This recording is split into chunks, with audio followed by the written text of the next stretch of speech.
The Thousand Year Blood War arc of the Bleach manga is known notoriously amongst the fandom as feeling underwhelming and clearly rushed. We all know why. It's a tale as old as time. Kubo's health was declining at the time, and he felt the need to finish the manga before he took a turn for the worse. Thankfully, our GOAT did not succumb to this, and exactly 6 years after the end of the Bleach manga, on August 22nd, 2022, the Thousand Year Blood War anime adaptation was released, and from the jump, we can see that Kubo went above and beyond to give us the Thousand Year Blood War we all deserved. We got an anime original flashback of the original Gotei 13. We got an actual Squad Zero, a name for the Soul King, a better showcase of Renji's true Bankai with an anime original fight between him and Uryu. We got a more impactful and important role for Uryu, and so much more. And as of right now, the number we have been given by Kubo and staff regarding original content to come in the next Cour is around 60%. Tight Kubo truly has shown us he cares for the fandom and for his work. So with the final Cour of the Thousand Year Blood War anime releasing soon on July 25th, and with the recent rumors of the Hell Arc continuation coming to Weekly Shonen Jump, I'm thinking it's the perfect time to speculate what new surprises like this are to come from Kubo for the end of the arc. But before I get into that, there will be some spoilers to come, so if you haven't read the manga or if you don't want to get spoiled, I guess this is where we must part ways for now. But thank you for clicking my video, and please do consider coming back soon if you are looking for more Bleach or anime content in general to consume. Now, let's go over what we may expect to see in the final season of the Thousand Year Blood War arc. To start things off, I'll be going over things that will most likely happen. These will be things a majority of the fanbase expects to come. Then, I will be going over things that might happen. These are things the fanbase can see happening, but they are not necessarily things that need to happen. Then, I will go over things that probably won't happen. These are things that are just wishful thinking from the fanbase, and if they do happen, they are definitely fan service decisions. And the final group will be things I call my headcanon. Things I want to happen, because I think they'd be sick. Okay, with that breakdown now, really, let's get into it. First on my list of things that will most likely happen is a much better showcasing of Ichigo's new power, both his Bankai and what the fans have dubbed his Horn of Salvation form. Now this kind of has already happened. Watch the most recent trailer and you already see more of Horn of Salvation than you do in the manga, and that's within the trailer. The manga also didn't do a great job at explaining what this form is or does. It doesn't even have an official name, and Ichigo's Bankai has an even worse showcasing. We get a name, a look, and that's it. Ichigo doesn't even get to swing it once because Juha altered the future to a future in which he broke Tensai Zangetsu. Again, we all know this was rushed, but with what we've seen in the anime so far, there is no doubt in my mind that these two forms will have a huge place in the spotlight, maybe even a full episode dedicated to each. I would love to see something similar to the final battle of Twilight Breaking Dawn, a long, intense, heated, amazing battle between the Quincy King and Ichigo's Bankai, maybe even ending with Juha's defeat, to then pan out from within one of Juha's many eyes to show the audience it was all the vision he had in the moment, not only showcasing Ichigo's Bankai, but giving us a glimpse into the perspective of Juha while using the Almighty. I think that would be absolute cinema. Not only do I think Ichigo versus Juha will be better, I also believe, by extension, Aizen versus Juha is going to reach new heights as well. I think, to put it simply, it will be longer, to reassert the kind of gap that is between Aizen and any other Shinigami. We're going to see exactly why Juha considers him a special threat. I'm sure we will get more clashes between Aizen and Juha and hopefully more dialogue as a result. There is one more thing Aizen can do that some people have speculated may occur, but that's something I'll mention later because I personally don't think it will happen. That's not to say it's impossible, I just really don't think it will happen. This is a later category though, so stick around to hear that. I also believe that more Uryu lore is most likely going to happen. What I mean by this, and I'm sure you can guess, is Kubo answering questions regarding Uryu and his connections to the Almighty, the Steel Silver Arrow, and why he survived the Ashwaylen.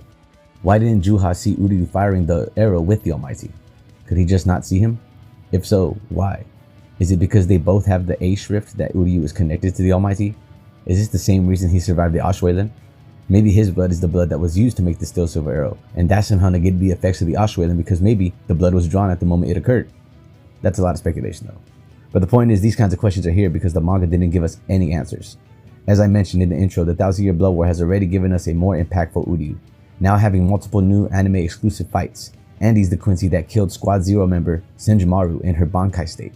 And in that moment, we saw Uryu brandishing eyes like that of the Almighty wielders. Also in the anime, Isshin and Ryukin have already arrived on the scene, earlier than in the manga. More on them too later, but I point this out to reiterate the idea that they are setting up a bigger and more impactful role for Uryu to play in the final battle. Especially after seeing the final trailer. Uryu delivers a new line. "This is why I survived." And I believe this line will probably occur after some sort of monologue in his head in which we, the audience, see flashbacks while he's thinking to himself or explaining to us the details of why he's connected to all these things. Or maybe it's not an internal monologue, but maybe a dialogue between him and the Quincy King, but the result will be the same. We, the audience, get more lore connecting Uryu and Juha and the Arrow and the Hashwailan. We might even get some more dialogue between Uryu and Hashwalth in their greatly extended fight that adds more context to Uryu's role in the story.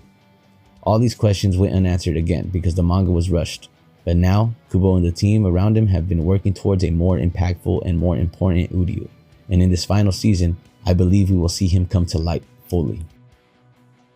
The final surprise I think will most likely happen is also the thing I'm most hyped for potentially, and that is a Hell Arc introduction at the end of the season.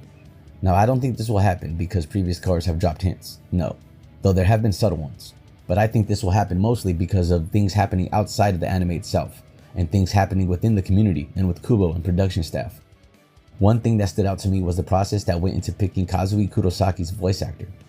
Kubo was very hands-on, overseeing the entire process, every audition, narrowing down about 130 candidates to 50, and then slowly breaking that down to the one. Now this wouldn't be too crazy normally, but take into account the fact that in the original content, the Bleach manga, Kazui has exactly one line: "I'm Kazui Kurosaki and I'm a Soul Reaper too." If the anime intends to end the same way as the manga, then why put so much effort into Kazui's voice actor? For one line? Well, I'm thinking this means Kazui is going to have more than just one line in the anime, because we are going to at least see him open up the portal to Hell with Khan by his side like he did in the beginning pages of the one-shot Hell chapter. Just a couple lines, a quick extra scene, that could occur at the very end of the last episode. The perfect cliffhanger for the Hell Arc that is to come. This may not be exactly how it plays out, but I do believe something of the sort, Kazui having more scenes, will occur to introduce the Hell Arc. And I especially believe this after the recent rumors I mentioned in the intro came to fruition not too long ago. There are a lot of videos and articles about the rumors out there online already, so you can look into them more if you like. But the gist is that according to leaks from notable sources, the Hell Arc may be the new weekly shonen sometime as soon as August 2026. Put this on top of the subtle foreshadowing we are being given in the anime with the interaction between Ukitake and Unohana before their deaths. We'll see each other soon. Spoiler, we know they both go to hell. So does Yama. Which leads me to my next thought regarding the Hell Arc being introduced, the original Gotei 13 flashback. This, in my opinion, has been the biggest fan service seen in 1000 Year Blood War so far. We get a glimpse of what kind of savages the original Gotei 13 consisted of, showing complete domination over Juha and his army. And we find out in the Hell shot, two of them, Yama and Unohana, get sent to Hell because their Reiatsu is too dense for the cycle of rebirth. Does this mean their former comrades are there as well? Are they the next big group of villains? We all know Kubo loves numerous villains. When it was just Ichigo and the gang, the enemy was the entire Gotei 13. When we aligned with them, it was Aizen and all of his Espada. Now it's Juha and his Sternritter and Schutzstaffel. I can definitely see the original Gotei 13 in Hell being the next big group of villains, especially after showing us what kind of literal demons they were, and knowing the fact that two of them have been confirmed to be there already. So with the handling of Kazui's voice actor choosing, the Shonen Jump rumors, and the subtle drops in anime, I think it's safe to say we're probably going to get some kind of introduction to the Hell Arc in this final season. Moving on to surprises that might happen. Things we can totally see occurring, but things that don't necessarily need to happen. The first that come to mind are Camp for Your Own World scenes, specifically the early scenes of the first novel that occurred during the aftermath of the 1000 Year Blood War. One I believe should most definitely be adapted into the anime is the interaction between Ichibe and Shunzui. Shunzui approaches Ichibe as he is looking at the new Reo that Juha has become thanks to Ichibe's Bankai. I feel this is important because we need to see how the collapse of the three worlds is prevented following Juha's death. We never got that in the manga. Things just went back to normal, which made the threat to the three worlds not feel big at all. The anime has really brought this idea of the worlds ending to the forefront though, and it feels like a much more real threat than in the manga. And because of this, I believe the anime needs to show us how that is resolved. We didn't get any look into the aftermath of Juha's death. After he dies, the manga pans to white and then fast forward 10 years.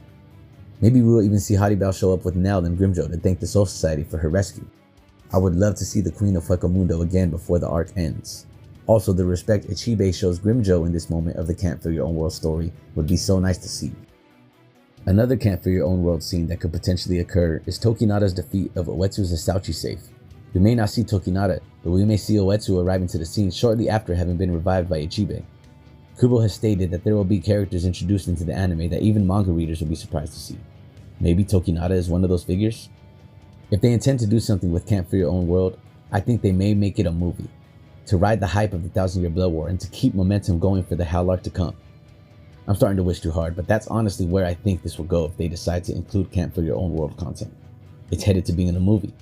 I just don't see them making a whole season or two out of it. It's a great story in the Bleach universe, don't get me wrong, but the fact that it doesn't follow the main protagonist is why I believe they wouldn't make it into a season, but rather a movie. I also think we might get scenes from the Spirits Are Forever With You light novels. Things like Rukia and Renji's wedding, or Ichigo asking out Orihime officially. These are scenes that will also give us a better look at the aftermath of the defeat of Juha. We can still fast forward 10 years, but the anime can give us a montage of the recovery of the Soul Society and what our captains and our team are up to during this time. On top of potential light novel scenes, another thing we might see in the final core is more Adonais and Juha lore. We've gotten more lore for both of these characters throughout all three cores so far, and not a bunch. We still don't know really anything about Adonais, and there are still plenty of questions about Juha. But I believe Kubo is doing this purposely. Juha and Adonais are supposed to be beings shrouded in mystery. Only the oldest, wisest, strongest beings in the Bleach universe know anything about them, and even these characters don't know a lot. Because I believe they are purposely left shrouded in this mystery, I have more lore on them under might happen in the next core, and not probably will. Because I believe they may leave us with what we've been given. But they could totally include more. Maybe touch more on Juha's mother, who we got a glimpse of at the beginning of Core 2 randomly. Or maybe they can include more Camp for Your Own World content here, like explaining the noble family's involvement in Adonais' mutilation. But again, I feel they may leave us with what we have, just to keep the mystery behind these two characters there. I mentioned Kubo stating that surprise characters will arise when I mentioned the possibility of a Tokinada appearance. While some other characters I believe that might show up in this final season are the new lieutenants introduced in the Hell Arc. They may not be lieutenants currently, but to see them as ranked officers within their squads, and to see them briefly in action in new battles to come, like maybe they step in to help Ganju and Chad against the giant statues, or maybe even assist Kira against Li Jie's owls. This is optimistic though, and is in the might happen section, because I only see this happening if they truly intend to continue with the anime into the Hell Arc. And finally, we've made it to surprises that probably won't happen, and if they do, they are definitely fan service decisions. First up, Aizen's Bankai. Yup, I know, sounds crazy to think they will give Aizen a Bankai, completely destroying one of the things that makes Aizen Aizen. No Bankai is needed. But believe it or not, there are tons of people that think this will happen, and not just that, want it to happen. Maybe I'm alone here, but Aizen revealing his Bankai would not hit. He's so up there in terms of overall power that the thought of him losing after releasing whatever his Bankai would be seems impossible. He'd have to be Juha if they did that. I'm sorry, that's just how it would have to go. So no, I don't think this will happen, but it's not completely impossible. Just very, very, very wishful thinking from some fans. Next up, Isshin and Ryukin versus Juha probably won't happen. This is another new fight many fans are praying will happen. Even though I would love to see it given the connected history both of them have with Juha, he killed Misaki, I don't think this is where Kubo is going to take these characters. I think they may assist more in other areas of the battlefield, but I also have a feeling they may be as lackluster as they were in the manga. I think they will simply provide the Steel Silver Arrow for Uryu, and that's it sadly. But when there is so much potential in other areas for the arc, I don't think this not happening is any real detriment or disappointment. And the last thing on the list that probably won't happen is Hisagi's Bankai. I only have this here because they are teasing it the same way they did in the manga, and the manga never revealed it. I think the anime is doing this though for the possibility of a Camp for Your Own World adaptation. Like I said before, I believe if they do this, it would be most likely a movie. So I think we will continue to get teased by his Bankai, but not actually see it yet. So here we are, at my headcanon. The things I would really like to see, but I know are definitely not happening. First, Ikkaku's Bankai, his true Bankai.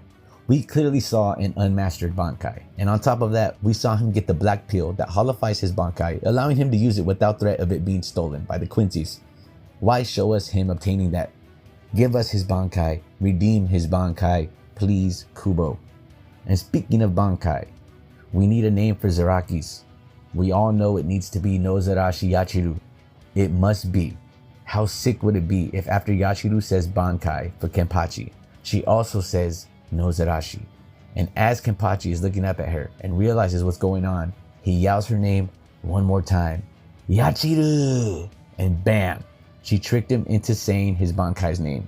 He didn't learn Bankai, she gives it to him just like in the manga, but with pizzazz. This would be so perfect. And the last thing I want to happen, but I already know has been confirmed, will definitely not happen, is justice for the Visored. How are you going to end Cour 3 with all of them removing their Shahakusho before putting on the mask, talking about, let's see how the miracle does against the Visored? Shinji said, I'm not just a captain of the Gote 13. I'm the captain of the Visored, son. I got captains under my wing. But no, I've already seen spoilers that they accomplish nothing. I swear, they always do our favorite group so dirty. But that's a look at what surprises we can possibly expect to see in the last core of Bleach's 1000-Year Blood War arc. Despite touching on many things in this video, I know there are some things that I may have missed. So if you thought of something or have anything to add to any of my takes, let me know in the comments. If you liked this video, check out the others I've uploaded with this video to get the channel going. And sorry for not introducing myself at the start. I wanted to get into the video and didn't want the first couple minutes to be me talking about me and the channel. You made it this far though, so allow me to say, hello YouTube, it's your boy Anime Man. And I'm here really just to talk about anime and manga that I love and enjoy. Bleach is one of, if not my favorite anime. For sure my favorite shonen anime. And since the 1000-Year Blood War is actively coming to an end, I figured why not share my thoughts with other people in the fanbase. For now, the channel will be probably mostly Bleach content covering the 1000-Year Blood War and potential Hell Arc to come.